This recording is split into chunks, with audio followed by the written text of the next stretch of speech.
about to go down.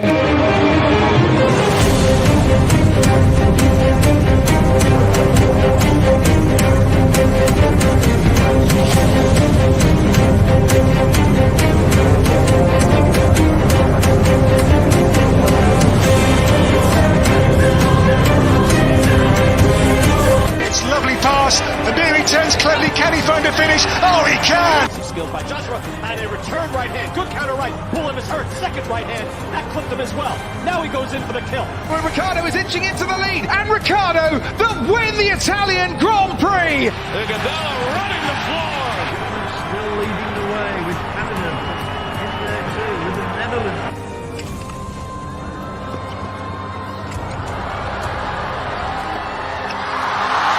Musa makes it 4 goals in 2 World Cup matches. The Monaco Grand Prix. Ricciardo triumphant in Monza. Through Bowden, Barrett down, an early touch and an excellent. Sports Orbit. We make the world go round.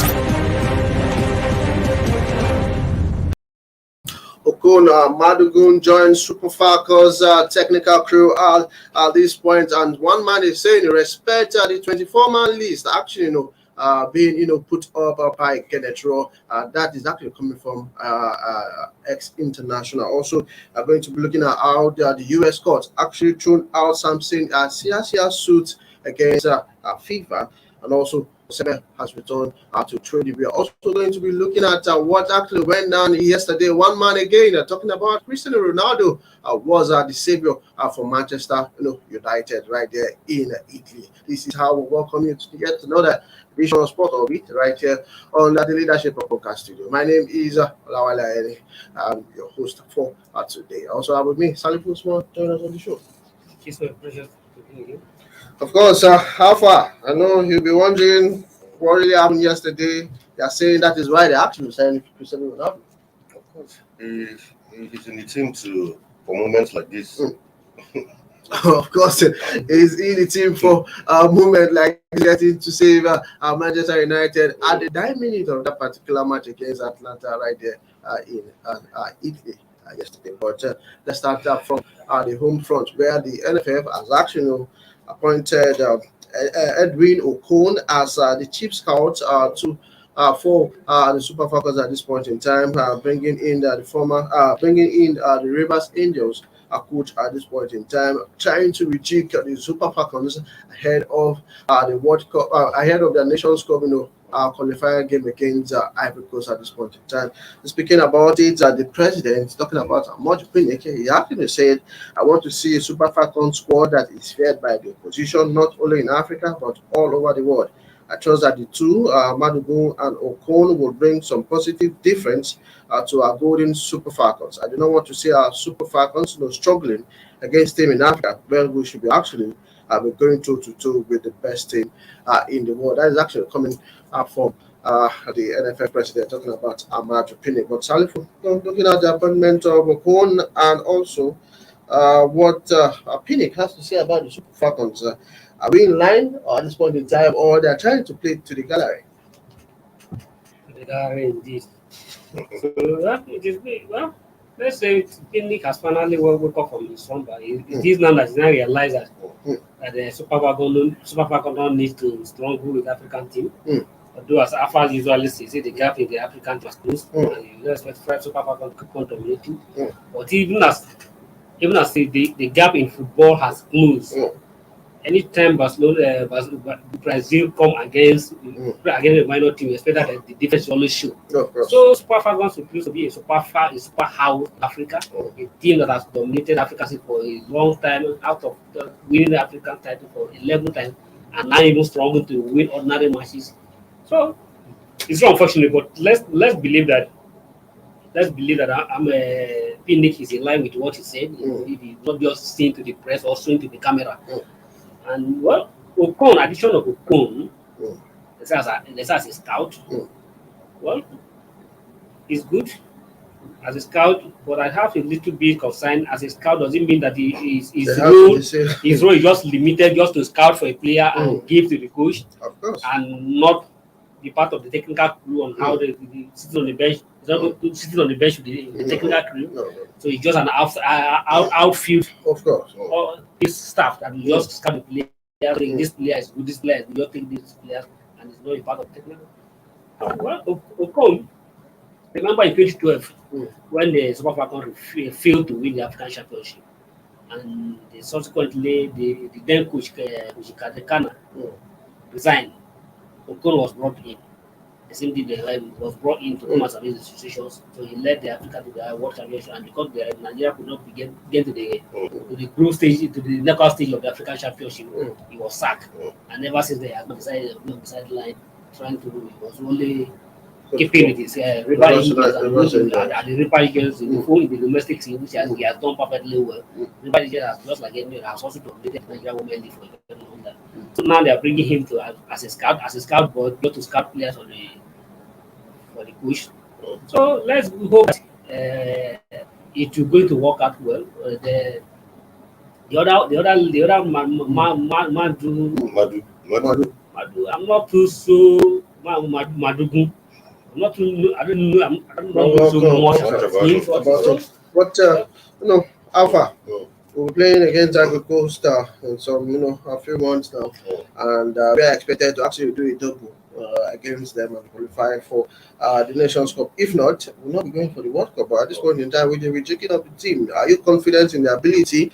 Looking at Randy Watton being the man in charge, that would be to be overseeing all the technical crew of the Super Falcons.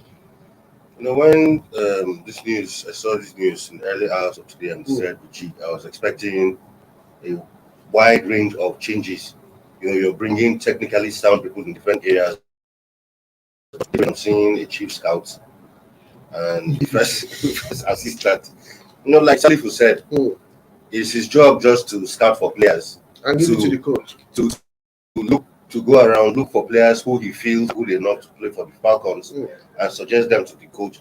Okay, what happens if you even scout those players? You bring them to the coach, and the coach said, "No, well, I have other plans." Exactly, and you know how these things in Nigeria work.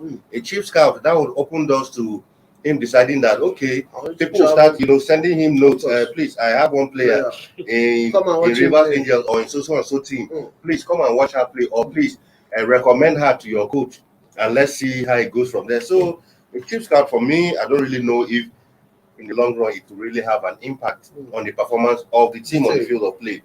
Then for Madugu, who is also first assistant, well, I really don't know how much of an input you have in the overall. I was expecting, maybe a situation where, yes, Waldron remains as a head coach. Maybe you bring an assistant coach or something like that. But these changes, for me, I really don't know if they'll have an impact. Like someone said the fear of Cote d'Ivoire is the beginning of wisdom, because the truth is, the NFF are still living with that fact that Cote d'Ivoire prevented us from participating in the Olympic. So whether I like it or not, in the NFF, they are actually G3. Of course. Hoping that this thing will not repeat a second time. And we all know that the Ivorians have a very tough team. Of course. They defeated, Niger. They defeated Niger 20-0. You can imagine. 20-0. So it shows that they have the quality to have tough team. So the NFF and Super Falcons really need to be careful wary of these Ivorians, because if they don't, I'm sorry to say that I like them. I might just strike the second time again, and it will just be terrible this time around. So I really hope that the input of this rejigging will actually reflect on the field of play. Of course, sir. If I may add, the coach has the final series, and I don't believe that no matter how the Cote d'Ivoire whitewash the Nigerians, I don't think they had opportunity to whitewash our own Super Falcons. We're not saying they're going to whitewash the Super Falcons. They're just saying that the Super Falcons need to watch it, because certain African side are very good at this. It's good to be on the cultural side.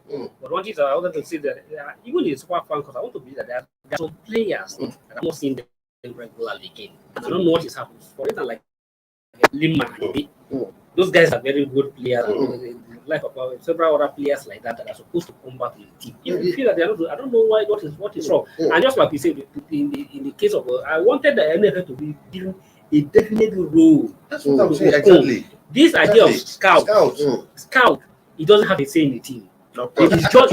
He's just an advisor. Whatever he did, just recommending, just it's not the onus lies on the wardrobe whether to take it or not to take it. So he's sure his capacity is very, very, very limited. Of course, let's see how things pans out. We hope that they get themselves together and ensure that they deliver the goods when they play against Ivory Coast in the quest to qualify for the Women's Nations Cup, which is actually coming up right there in Morocco 2022. Away from the Super Falcons, we go to the other side talking about the Super Eagles, where former ex-international talking about Ifeanyi Daisy saying that Nigerians should respect the 24-man list that was put up by Raw at this point in time. This was because of the criticism, surrounding, saying that the return of Johnny Gallo in that particular team, and I find this is saying we should allow Raw to actually do its job. According to him, the 22 World Cup star saying on Wednesday in the edition of the Breakfast Show, if anything goes wrong, Raw will be held responsible. But for now, the list must be respected. Alpha. Daisy, he's a former, ex-international. He was playing very well. He was playing right fullback for the country, and he's saying that we should respect the list, putting up by Raw, despite the inclusion of Igalo and the removal of Taiwan. No, absolutely, he's right. But of course, I know the angle he's coming from. He's trying to, indirectly, he's trying to say, irrespective of the inclusion of Igalo, people are not supposed to question. But things don't work like that. We are over 120 million Nigerians, sport-loving Nigerians, who care passionately and support the Super Eagles passionately. So, if a coach makes a selection, yes, at the end of the day, he has the final say. But if a coach says the selection, fans have every right to express their displeasure over the inclusion or exclusion of some players, especially in the case of Awoni. A lot of fans are not happy. I particularly, I can tell you the truth, I'm not happy about it. This is a rising star who is just hitting top form. We all know how Awoni started up. He had a lot of prospects. We know what he went through in Liverpool, not being able to play, a competitive match for Liverpool. Now going to Union Berlin, and he seems to have found his feet again, banging goals steady. So we hope that this guy would gradually be integrated into the Eagles.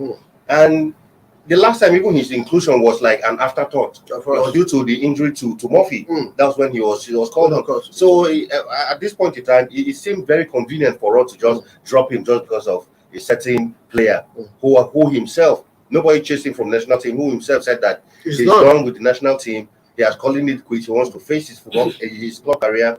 Then all of a sudden, it started like a rumor, and now he has finally made the list. So yes, fine, in as much as we'll respect the list, but we have every right as also stakeholders to question some of the people he has invited. If you actually look at the English team, the likes of Jimmy Vardy are not even being invited, to the team because they have younger players, the likes of this a Nigerian guy that didn't play for us, Abraham, Saka, also that they're fully, youthful side, and they're actually doing well. But looking at the inclusion of Igalo, now we're going to be playing Liberia and Cape Verde. At the end of the day, if we do not get, if Rod do not get to deliver the much needed 6 points, should his head actually roll for this Salifo? Well, let me just listen a bit about what the positions taking the stand of Daisy. Yes, it's coming from the angle of the fact that everything stopped on the table of the coach. Either if he go wrong, we hold him responsible. If he go good, you credit him. But one thing is that, just like Afarat, let's say, we are over 2 million Nigerians. 200 million Nigerians. And at the same 200 million Nigerians, out of this 200 million Nigerians, you can confidently say that 15 million Nigerians are passionate football lovers. And even when you come to football, that is the only thing that when Nigerians come, they speak as one. No, irrespective of where you come from, the religion you come from, or the religion you come from, or the religion in practice. Everybody speak as one. That's one thing that where all of us shout, "Hey, goals in Nigeria!" But any of the other thing, everybody speak, everybody try to find his football. When it comes to football, we all feel we are Nigerian. So we can't keep quiet when somebody is trying to form with our unity. when somebody is trying to talk with the futures of Nigerian football. So if somebody coach who is bringing, we have a future, a bright future, the future of Super Eagles lies on the young strikers, on the young players like Awoni, and you are bringing somebody is trying to kill the future of the team, and you choose to keep quiet because he has the responsibility, because he has the right to choose whoever he feels to choose. No, I disagree with him. Yes, he's an Super Eagles player, but on this one, I disagree with him. You can't keep quiet when somebody is tall with the future of the national team. Draw is playing with the future of Nigerian team, and we shouldn't keep quiet. As far as I'm concerned, as a journalist, I don't even see Raw as a coach. Anytime I see him, even if I walk into him privately, I don't even feel to talk to him because I don't think that he has anything to offer. Of course. So I'm just like he said, we have seen or we have shot on top of our boys, even pen on anything on the run anyway you can see. We've read several, but those are the helm of NFL. We have those who don't even like. It is unfortunate that those that don't even like football are the one managing our football. Exactly. If not, how else will you say for almost 4 years now, people have been shouting, Roy is not good enough for us, Roy is not good enough for us, but one setting and Madugu Pinnick coming from the letter say must insist he must die and whine with the Raw. For what? So because of the monetary value or whatever they feel they are benefiting from indirectly or indirectly. For what? For goodness sake, how do you explain? For football reason, for anywhere, how can you explain that a coach will call a retired player out for an informed striker?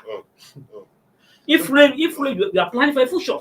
Someone said, yeah, since you can call back Raw, why don't you go and call back Mikel? It was it's even better if you can go and call if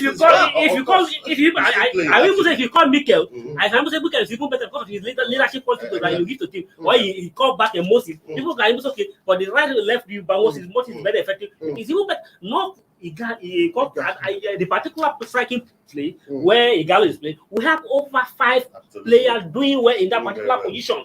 Of course, let's just wait and see how things pan out. The Super Eagles will be actually going to Morocco for the return leg against Liberia, and we see how that gets to pans out before the final group game against Cape Verde right here in Nigeria in Lagos. So we see how things pans. Let's wait and see how Igalo will fare in those 2 matches. But for now, we need to go for a short break. When we come back, Court has thrown out a Siasia suit against FIFA. Usman returned to training despite injury scare. I will also be looking at Barcelona set to appoint a former midfielder, talking about Xavi, and also we'll be looking at the Champions League results. And in Nigeria, actually scored for his team yesterday in Europe. So these and many more will come after the short break. Don't go anywhere.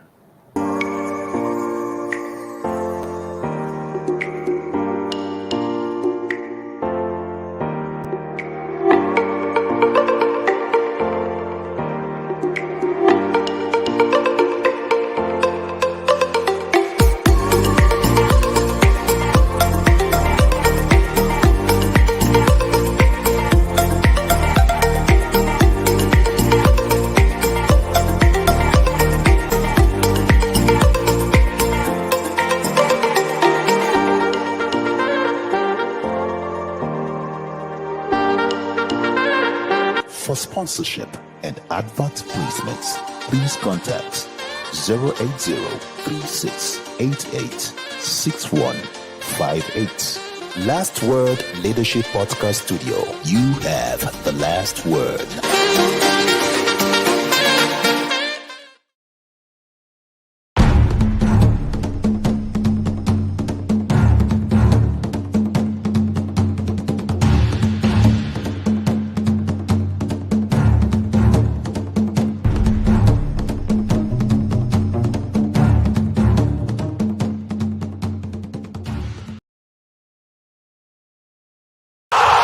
Sports Orbit.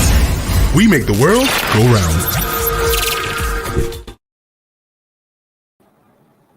Welcome from that short break. You're still Sports Orbit right here on the Leadership Podcast studio. We go to our next story where U.S. court has thrown out Samson Siasia suit against FIFA at this point in time, because we know that he actually took FIFA to court right there in USA.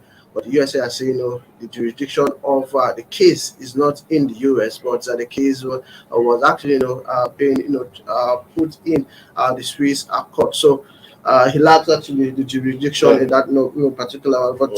But quickly, Alpha, let's just get a reaction before we move ahead. Yeah, I mean, the court clearly said they lack jurisdiction to even entertain the matter because when the case happened, whatever happened was in Switzerland, although CSI is resident in America and Atlanta actually, so he wanted to use that, to make a case that, okay, I live in the US, so this affects me. But the court has come out clearly to say, no, we do not have a jurisdiction over this matter.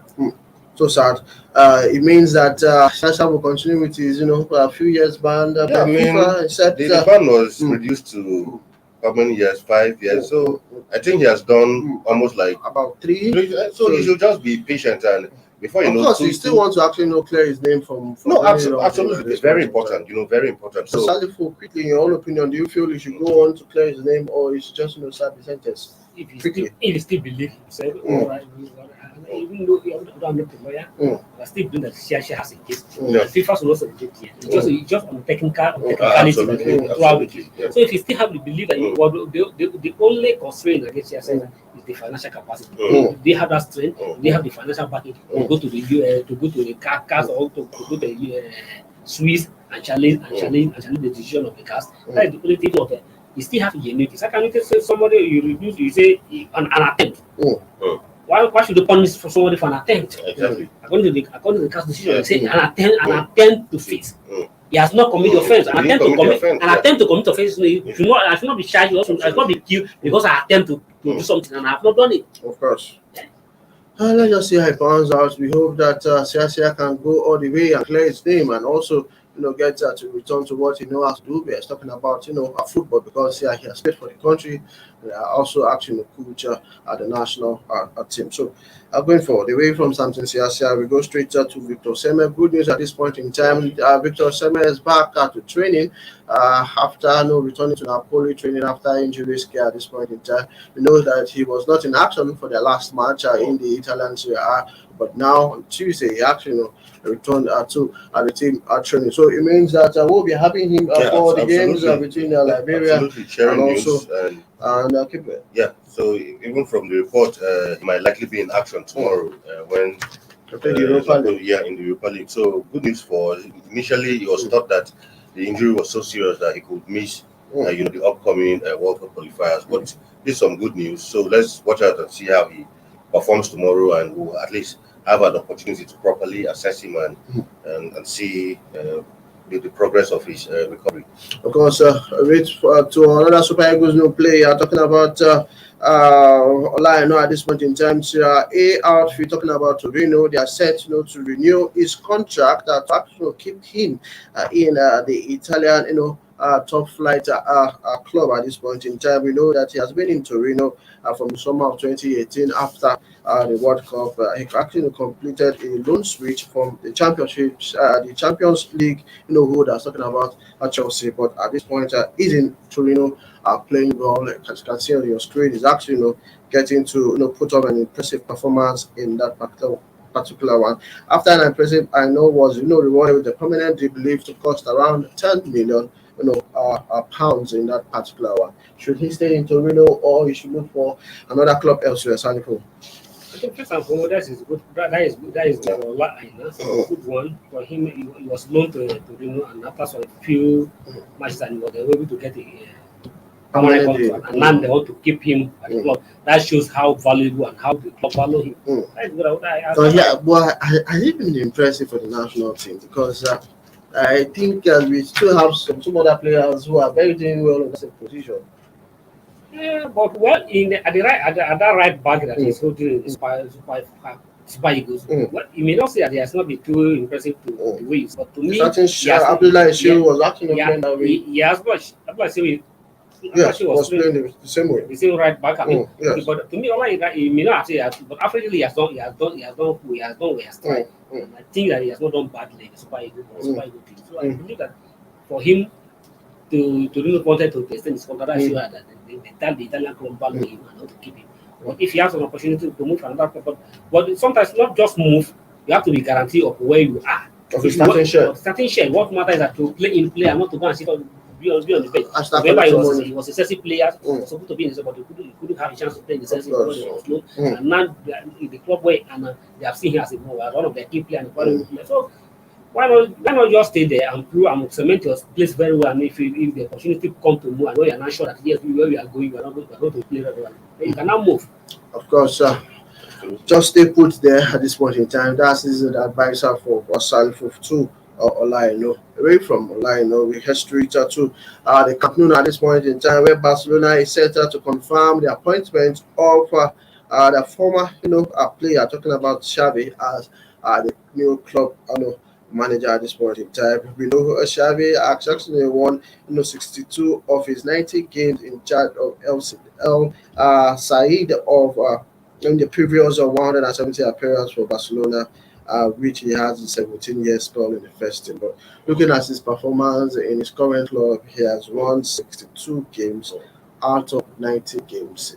Is he the best in Qatar? Is he the best man for the Barcelona job at this point? In Qatar, but notwithstanding, like I remember, I think was it on Monday or something, a press conference where Pep said 2 years ago, he referred to a statement he made 2 years ago when Xavi got into coaching.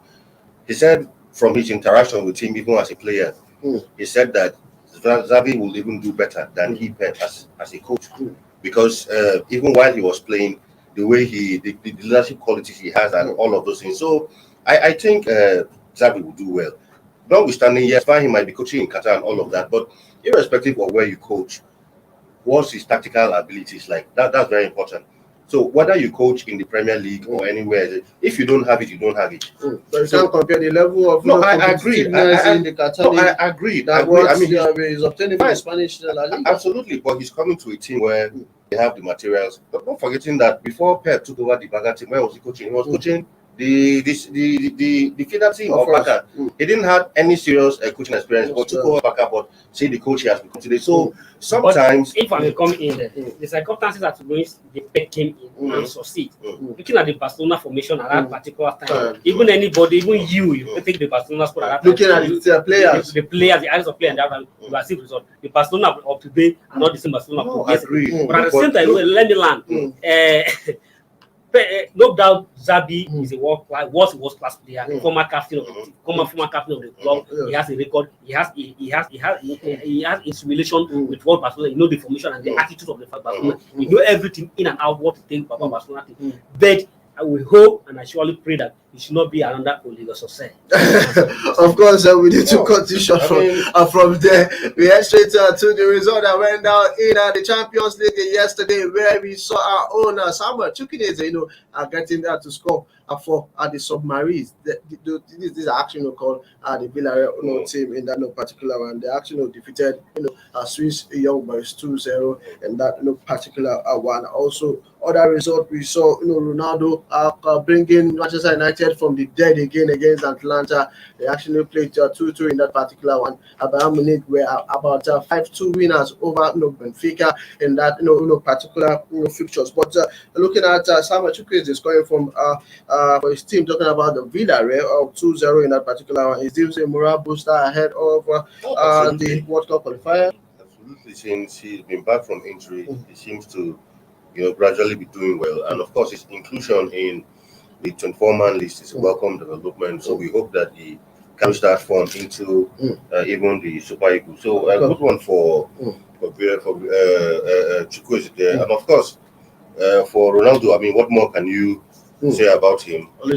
Always rescuing. Of course, those who have said he's an old man. Of course, he's a United player, so he rescued the team. Also rescued himself, because if the team does not qualify, it's not like if the team does not go to the next round, he will go and play. So I mean, he did it for the team. It's a team game and all of that. Not forgetting that the first goal he scored was off a brilliant Bruno Fernandes assist and all of that.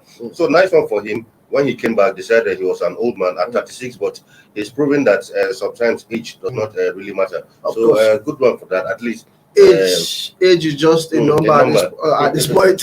Chelsea they won 0 winners over Malmo away. They actually won that particular match. Hopefully, action will return in the Champions League today. As you can see, the result of what went down yesterday. Juventus were 4-2 winners over St. Petersburg. Sevilla lost at home to Lille. We've seen Bayern Munich 4-2 winners over Benfica. Dynamo of Kiev also lost at home to Barcelona 1-0. That was the same score in the first leg. Let's go straight to the fixtures that we have today. The star match will be Liverpool versus Atletico Madrid. We saw that in the first leg, Liverpool won that particular match 3-2. Right there in Spain, and they'll be looking forward to consolidate on that a particular victory against Diego Simeone's side. They'll also we see Real Madrid play Shakhtar Donetsk. Another interesting match we see Milan versus Porto in that particular one. Sheriff will also want to handcuff Inter Milan. Let's see how it pans out. Borussia Dortmund against Ajax. We'll see again another cracker. Whitewash of course. Again, we are going to be seeing Man City versus a clutch approach in that particular one. Salifo, quickly, let's get a reaction on all these fixtures that will be happening later today. Yeah, just like you said, the interesting matches. Everybody will want to see what will happen at the Anfield between Liverpool and the Atletico Madrid. These two clubs have played regularly. Remember that Suarez is also coming back to the Liverpool. So that will be an interesting game. And at the same time, Milan Porto is also going to go beat the Clacker at Milan. So, and at the same, the match is just like is rightly referred to it. The Dortmund Ajax is going to be another match to encounter, and then we want to see the result what will happen at the end of the day. PSV is right, will travel to Germany. Yeah, interesting game. Man City, we see that they have all opportunity to be the Belgian side. But they have to also to be careful with the Belgian side. Of course, quickly, Alpha, let's just get a reaction. Absolutely, clearly, without a doubt, the star match is Liverpool, of course, Atletico.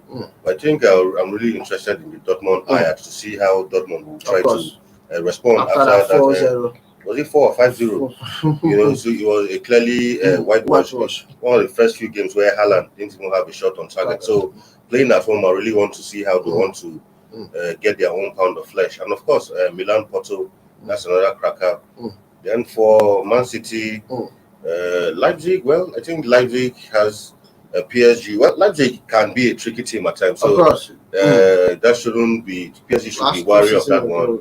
Of course, Sporting, Besiktas, Turkish teams, every now and then brings up surprises. Then Sheriff, Inter. Well, let's see if they will be able to spring another surprise like game one against Madrid. Then Madrid will be home to Shakhtar. And Madrid, or all things being equal, should be able to take that one. Of course, these games will come up, 8 p.m. Nigerian time. The match against in between Real Madrid and Shakhtar Donetsk will be early kickoff later today. Where will your money be at? Because you have to put your money where your mouth is at this point in time. This is the package for Sports Update today. It was interesting, talking sports with the two gentlemen right here in the studio, Salif Osman and Alpha Archer. Always a pleasure. Of course, our viewers, we say we should make a return with us for yet another edition. Tomorrow we get with another big and better package of Sports Update right here on the Leadership Podcast Studio. But for now, my name is Olawaya Ayeni. I'm saying do have a lovely day. Bye-bye for now. And God bless you. God bless the Federal Republic of Nigeria. Bye-bye. Thank you for watching. For sponsorship and advert placements, please contact 080-3688-6158. Last Word Leadership Podcast Studio. You have the last word.